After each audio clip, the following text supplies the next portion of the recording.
বর্তমান অবস্থায় পরিবর্তন আনতে হয়, এটা যদি কাঙ্ক্ষিত মুক্তি আনতে হয়, তাহলে নির্বাচনে পিআর সিস্টেম চালু করতে হবে।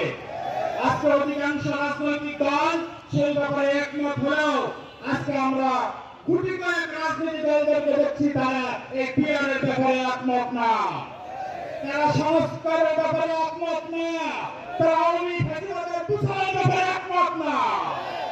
কারণ তারা চায় তারা আগামী দিনে ক্ষমতায় এসে পুরো দেশের কর্তৃত্ব লুটে পুড়ে খাবে। আমরা ইতিহাস পর্যালোচনা করে দেখেছি এই ৫৩ বছরে যে বাজারে যখন ক্ষমতায় এসেছে গোটা দেশের সমস্ত সুবিধা তারা ভোগ করেছে।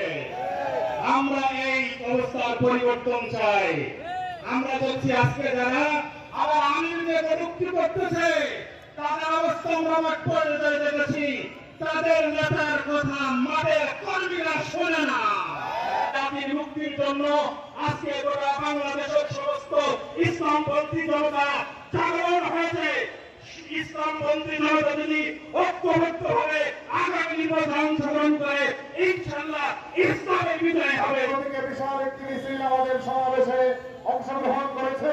আমরা তাদেরকে সমাবেশের পক্ষ থেকে লাল গোলাপ শুভেচ্ছা এবং বিপ্লবী অভিনন্দন জানাচ্ছি। বিসমিল্লাহির রহমানির রহিম। প্রিয় ঝিনাইদহ কেন্দ্রীয় নেতৃবৃন্দ, দায়িত্বশীল আমার সামনে উপস্থিত রত এই প্রতিকূল আবহাওয়ার মধ্যে ইসলাম দেশ উপেক্ষা করলেন সেই কারফিউ এবং অস্ত্রভাব ঘুমিয়ে নেই। শুনে রাখো বঙ্গবীর জেগে আছে, শুনে রাখো আমাদের এখনো সতর্ক আছে, তোমাদের ২০ বার ভেঙে চুরমার করে দেবে ইনশাআল্লাহ। সবাইকে আহ্বান রাখবো, আসুন সেই বঙ্গপিতা সৈয়দ মোহাম্মদ রিজাউল করিম পীর সাহেব চন্মনাই এবং বঙ্গবীর সৈয়দ ফজল করিম সাহেবের বিষয়ে আমরা তাদের হাতকে শক্তিশালী করবো, হাত পাহাড়ে বিজয়ী করবো। এদেশ থেকে সকল চাঁদাবাজ তাদের সারা বাচ্চা আন্ডা নিয়ে ইনশাআল্লাহ আরেক দেশে পালিয়ে যেতে পারে।